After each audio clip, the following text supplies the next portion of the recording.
Gagal ke fase 12 besar dan terpaksa melewati play-off degradasi menjadi evaluasi manajemen Sriwijaya FC setelah berakhirnya kompetisi Liga 2 2023. Selama keikutsertaan Laskar Wongkita di kompetisi kasta kedua sepak bola tanah air merupakan yang terberat. Pasalnya sejak terdegradasi ke Liga 2, Sriwijaya FC selalu mampu lolos ke fase selanjutnya. Musim ini Sriwijaya FC mengalami penurunan dan gagal masuk 12 besar.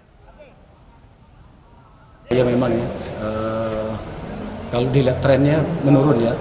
Artinya di 2019 kita 4 besar, terus di kompetisi 2022 ya, 22 kemarin kita di 8 besar, baru sekarang kita ya tidak lolos sampai ke 12 besar. Saya pikir kalau melihat tren memang kita menurun ya.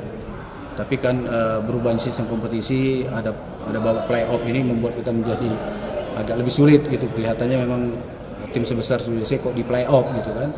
Tapi kalau melihat tim secara keseluruhan ya tim kita cukup baik lah untuk kemarin itu ya, banyak faktor yang membuat kita tidak lolos gitu ya.